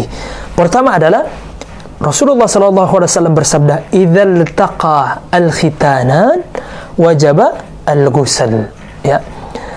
Kapan bertemunya atau ketika bertemu dua kelamin, khitanan di sini kinayah kepada menunjukkan kepada atau artinya kepada kelamin.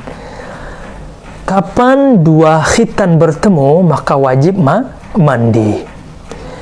Kemudian asar dari ibunda kita Aisyah radhiyallahu taala anha, di mana kata ibunda kita ketika ditanya, ya, jadi teman-teman sekalian, ada informasi yang tersebar di kalangan para sahabat bahwa dan tidak bisa juga ditepis, ya, karena memang ada hadis yang berkata demikian, yaitu juga asar dari Utsman. Tentunya yang kita sudah kutip tadi, tentunya Utsman bin Affan tidaklah beliau berkata demikian kecuali beliau mendengar langsung dari Rasulullah berkata demikian.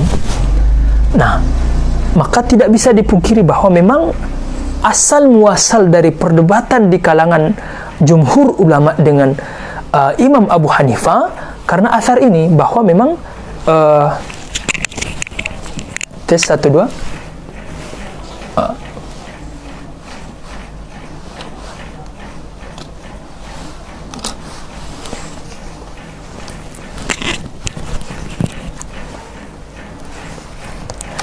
teman-teman sekalian, suara saya jelas di Zoom? Jelas, ya? Nah, teman-teman sekalian, ya, tidak bisa kita salahkan juga pendapat Imam Abu Hanifah yang menyimpulkan demikian, karena memang informasi ini juga tersebar, ya, tersebar di kalangan para sahabat, sehingga yang paling layak untuk mengkonfirmasi kevalidan data ini siapa? Tentu istri-istri Nabi SAW, karena mereka yang berhubungan langsung dengan masalah yang spesifik seperti ini. Mungkin para sahabat hanya mendengar informasi, tapi prakteknya ternyata berbeda. Nah, teman-teman sekalian, ini juga menjadi bukti bahwasanya di dalam penggunaan hadis, ya, para ulama kita itu punya metode masing-masing. Ya, belum tentu hadis yang secara sanad atau secara kevalidan dia sahih, tapi tidak diamalkan oleh mayoritas fuqaha kita. Begitupun sebaliknya, ada hadis yang dhaif menurut muhaddits, ahli hadis, tapi ternyata diamalkan oleh para fuqaha. Kenapa bisa demikian? Karena perbedaan metode dalam memahami hadis. Yang paling layak untuk mengkonfirmasi kevalidan hadis, apakah itu benar dari Rasulullah, apakah itu benar yang menyampaikan adalah Rasulullah, tentu para ahli hadis. Tapi yang paling berhak menentukan apakah layak diamalkan atau tidak, inilah kerjanya para fuqaha, tugas para fuqaha yang lebih layak untuk memverifikasi apakah hadis itu layak diamalkan, layak dijadikan hujah atau tidak. Nah, teman-teman sekalian, sehingga para sahabat di tengah kebingungan yang dimana tersebar informasi yang simpang siur, tentu yang layak mengkonfirmasi adalah siapa? Istri-istri Nabi. Makanya ketika Aisyah ditanya, beliau hanya menjawab umum, jelas, singkat, padat, dan jelas. Apa kata beliau?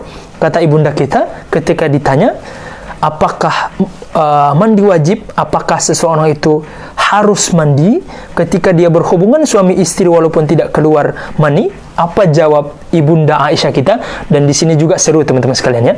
Di sini juga ya ada kaidah yang sangat masyhur yang digunakan oleh para ulama kita untuk menjelaskan satu hukum tertentu. Apa kata ibunda kita? Kata ibunda kita radhiyallahu taala anha, fa'altuhu ana wa Rasulullah fagtasalna. Ya. Kata ibunda kita, ya teman-teman sekalian perhatikan kata-kata ibunda Aisyah. Saya dan Rasulullah itu melakukan demikian. Maksudnya apa? Berhubungan suami istri, yaitu jima. Dan kami juga mandi. Ya, tanpa beliau merinci keluar atau tidak. Nah, di sini kemudian para ulama kita meramu satu kaidah fikih yang sangat masyhur di kalangan para fuqaha. Apa itu? Tarkul istifsal fi maqamil ihtimal yanzilu manzilata al-umum fil maqal. Ini menarik sekali teman-teman sekalian, luar biasa. Kata para ulama kita, jumhur ulama, dari perkataan ibunda Aisyah di sinilah kemudian kita bisa menyimpulkan bahwa ya, terkadang menjawab sesuatu itu nggak perlu rinci-rinci aja, nggak perlu rinci-rinci amat ya. Menjawab dengan umum sudah mewakili yang rinci. Termasuk yang ini, ketika ibunda kita menjawab, fa'altuhu ana wa Rasulullah fagtasalna. Saya itu dahulu berhubungan juga dengan suami istri, kami melakukan demikian, saya dan Rasulullah hubungan suami istri dan kami mandi. Ya, di sini sangat terbuka peluang untuk dipahami berbagai sisi, termasuk ya layak dipahami dengan pemahaman Imam Abu Hanifah, yaitu ya tidak wajib mandi. Kenapa? Di sini seharusnya menjelaskan atau di sini masih ada kemungkinan untuk dipahami dengan pemahaman Imam Abu Hanifah, tapi dibantah oleh Imam Asy-Syafi'i dan juga jumhur ulama. Bantahan mereka dengan satu kaidah saja, tarkul istifsal fi maqamil ihtimal yanzilu manzilatal umumi fil maqal. Kata Imam Asy-Syafi'i dan mayoritas ulama, ya, jawaban ibunda Aisyah ini sudah cukup mewakili bahwa sekedar hubungan suami istri itu wajib mandi, ya. Kata para ulama kita terjemahkan, meninggalkan tarkul istifsal, meninggalkan perincian pada ya tempat-tempat yang atau pada kondisi yang memang terbuka peluang untuk dipahami dengan berbagai pemahaman, justru menunjukkan keumuman berlaku dalam hadis atau berlaku dalam kaidah ini. Jadi dengan jawaban umum dari ibunda Aisyah membantah argumentasi Imam Abu Hanifah dan mendukung pendapat jumhur ulama yang mengatakan bahwa wajib mandi bagi mereka yang berhubungan suami istri walau tidak sampai keluar mani. Jelas teman-teman sekalian? Silahkan komentar di Zoom. Jelas ya penjelasan saya?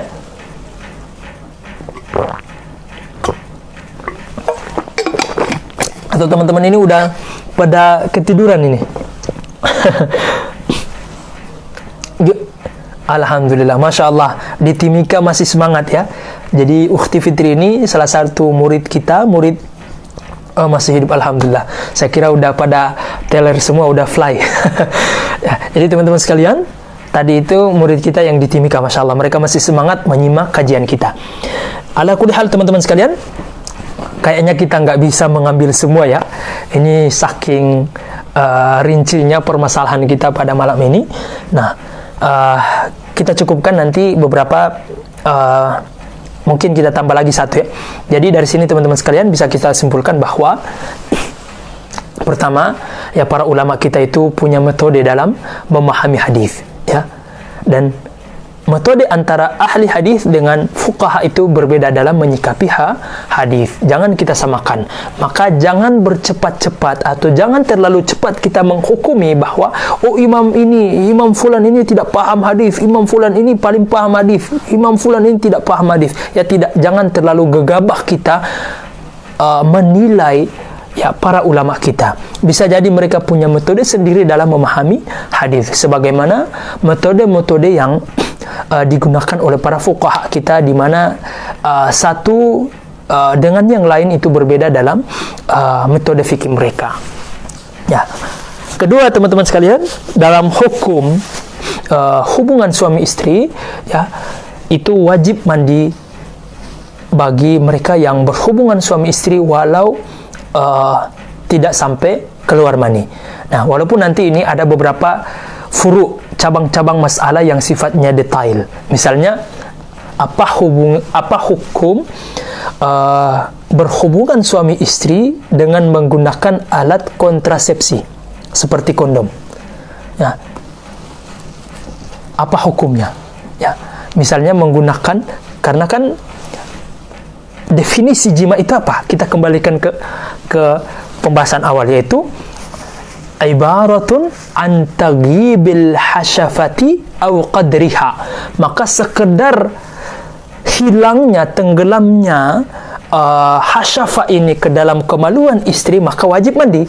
Nah, sekarang jadi pertanyaannya, kalau seandainya ya si laki-laki atau si suami menggunakan alat kontrasepsi, yaitu kondom yang kita ketahui bersama, dalam berhubungan suami istri, apakah wajib bagi dia untuk mandi?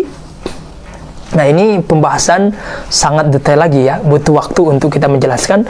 Mudah-mudahan kita bisa nanti jelaskan pekan depan.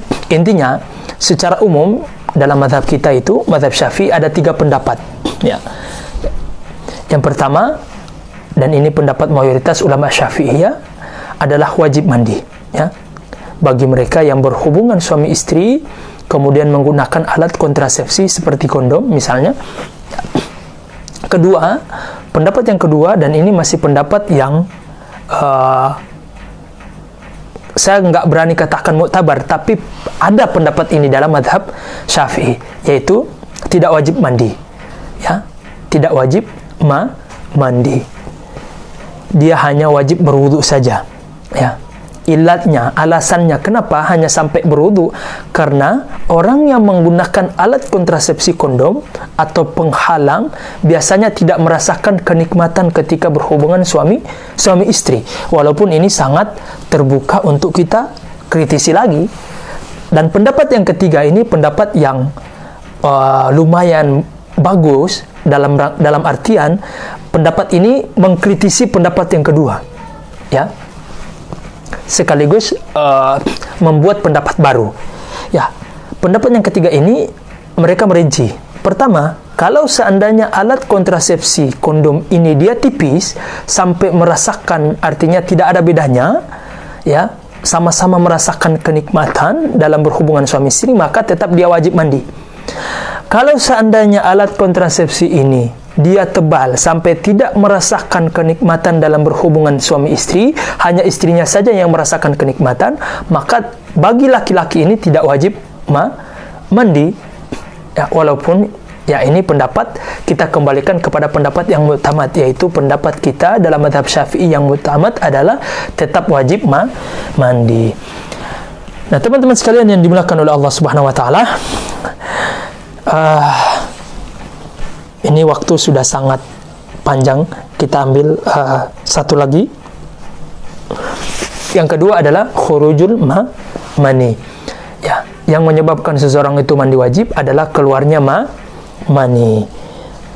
Wa minha inzalul mani famata kharajal mani wajabal ghusla.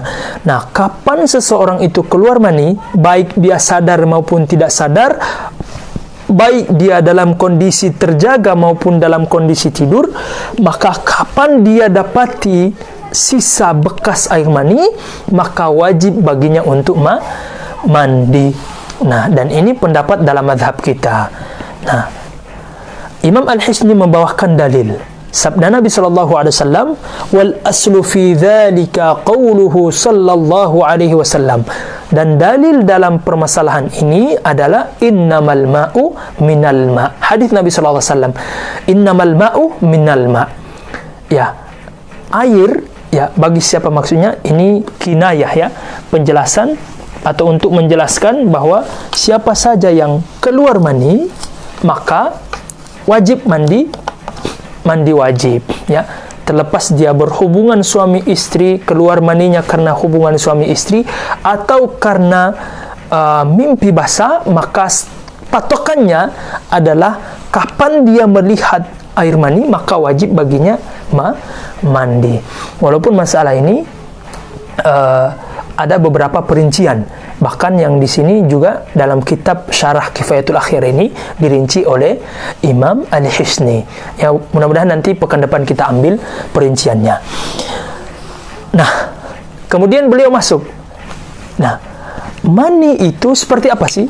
Apakah semua air yang keluar dari, mohon maaf, kemaluan kita dikatakan mani, atau ada ciri-ciri khusus yang berkaitan dengan mani itu sendiri?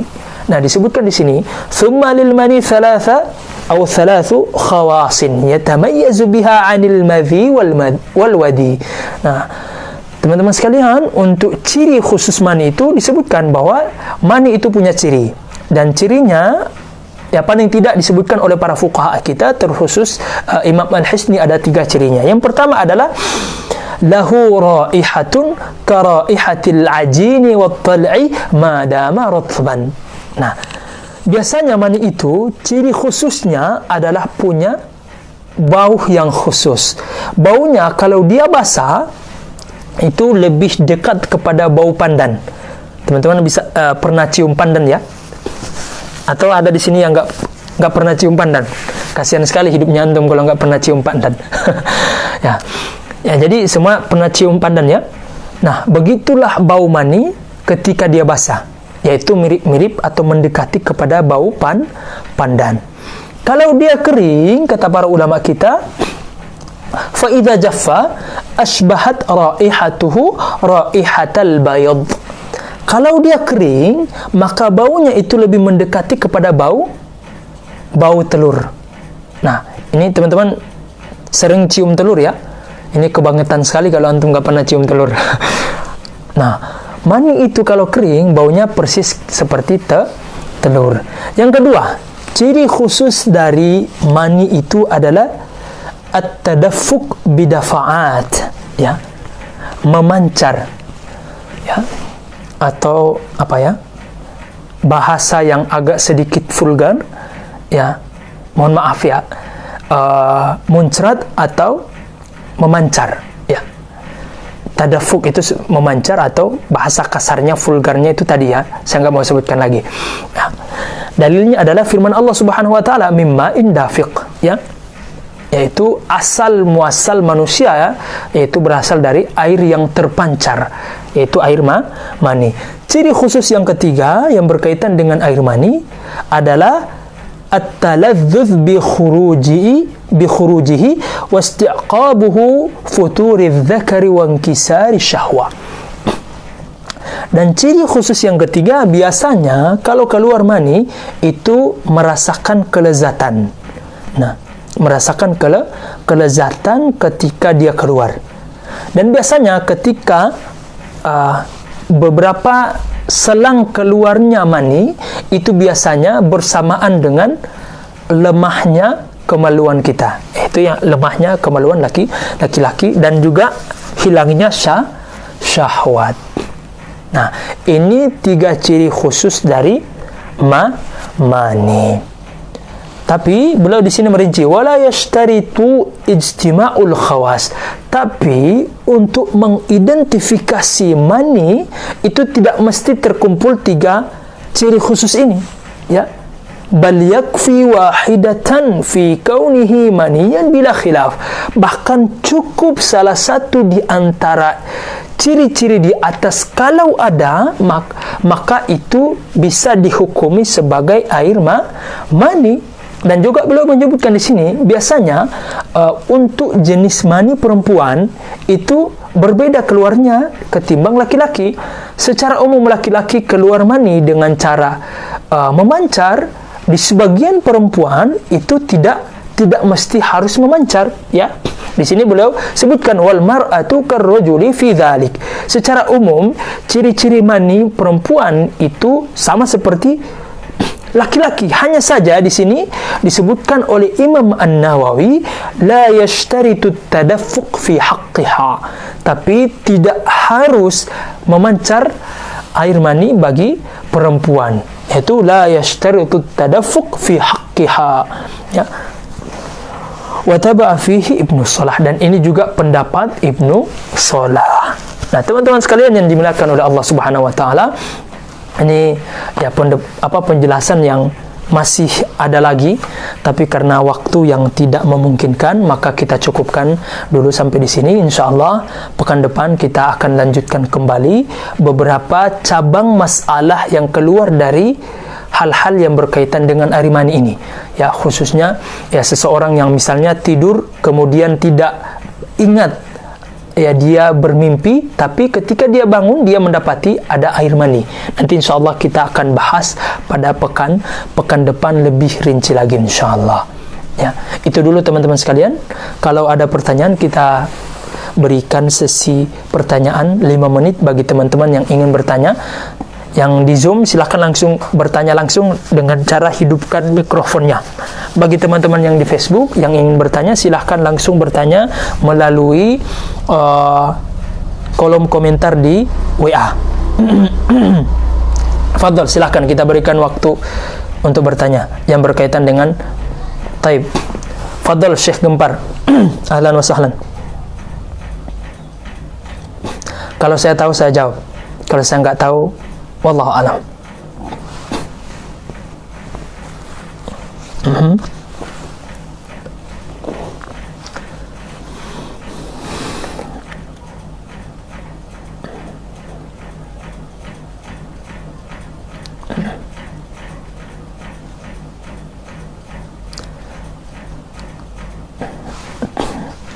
Ya, taib.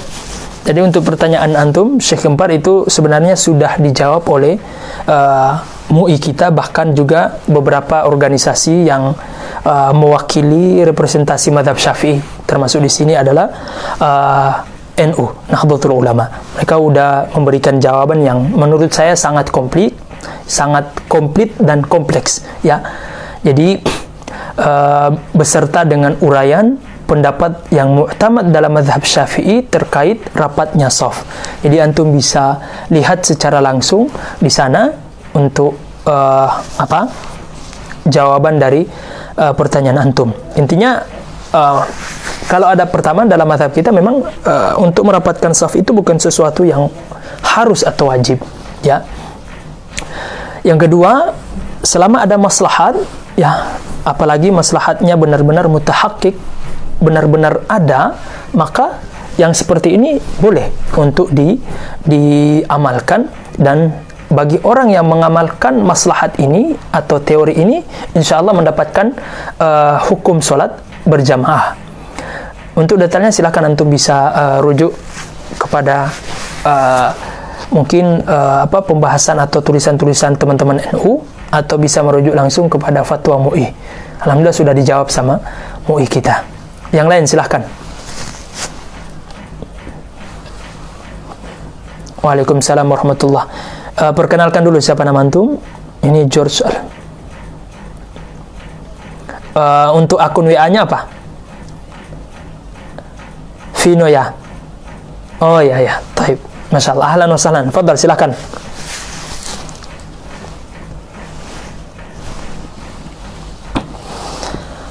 Ya.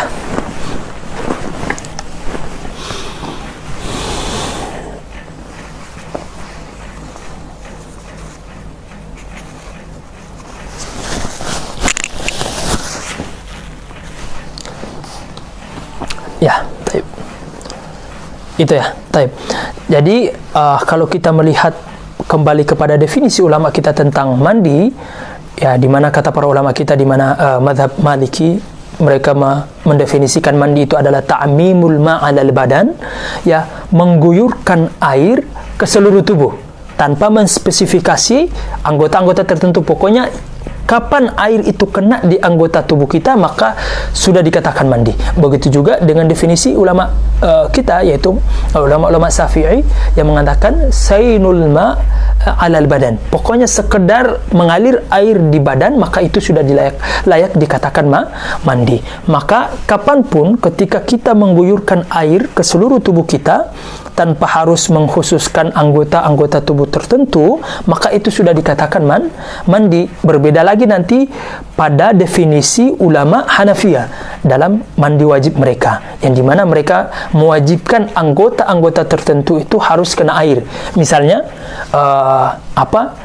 bagi mazhab Hanafi itu wajib untuk memasukkan air ke dalam hidung ketika mandi, ya, istinsyak,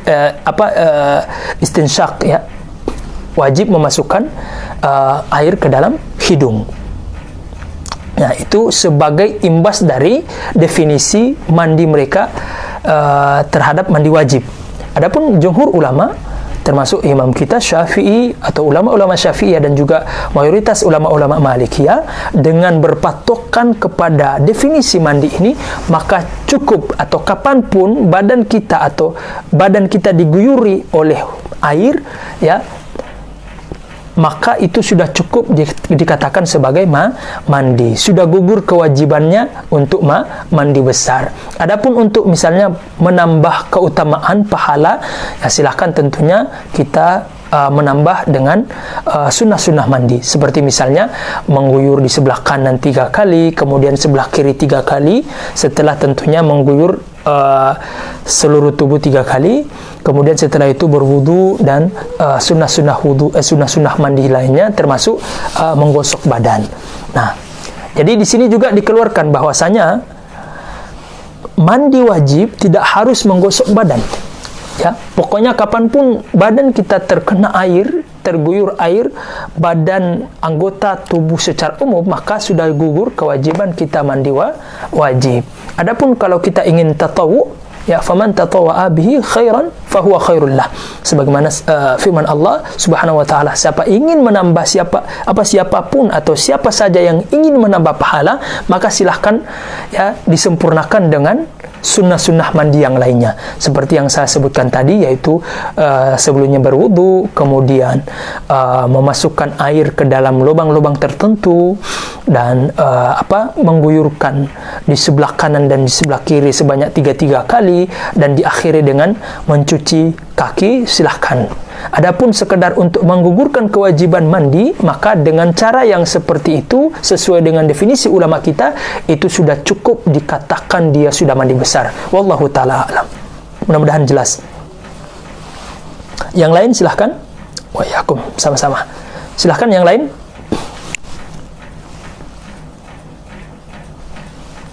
Kalau tidak ada, kita tutup pertemuan kita malam ini. Sebentar kita lihat di Facebook.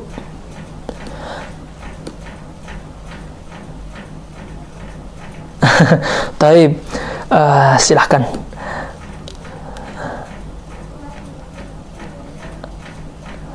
Sepertinya nggak ada lagi pertanyaan di WA.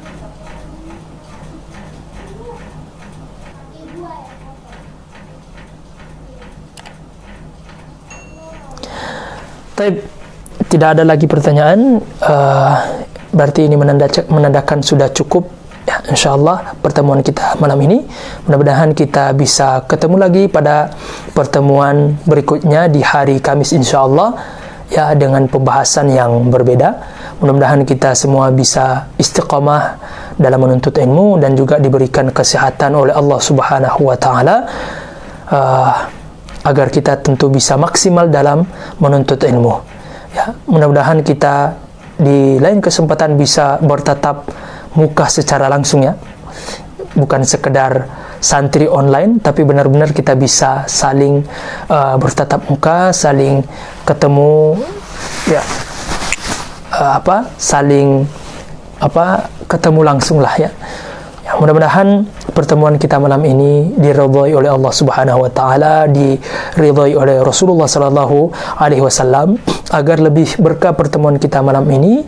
Ya teman-teman sekalian, mari kita tutup dengan membacakan Al-Fatihah, dengan sembari kita niatkan Al-Fatihah ini untuk diri kita dan juga untuk orang tua kita yang sudah meninggal atau kerabat kita yang sudah meninggal, dan juga kita hadiahkan untuk seluruh kaum muslimin, kepada guru-guru kita dan juga kepada orang-orang soleh. Bahkan kita niatkan untuk Rasulullah sallallahu alaihi wasallam. Ala hadhihi an-niyyah as-salihah lana al-Fatihah. A'udzu billahi minasyaitonir rajim. Bismillahirrahmanirrahim. Alhamdulillahirabbil alamin. Arrahmanir rahim. Maliki yaumiddin. Iyyaka na'budu wa iyyaka nasta'in. Ihdinas siratal mustaqim. Siratal ladzina an'amta 'alaihim ghairil maghdubi 'alaihim waladdallin. Amin. Billahi taufiq wal hidayah. Assalamualaikum warahmatullahi wabarakatuh.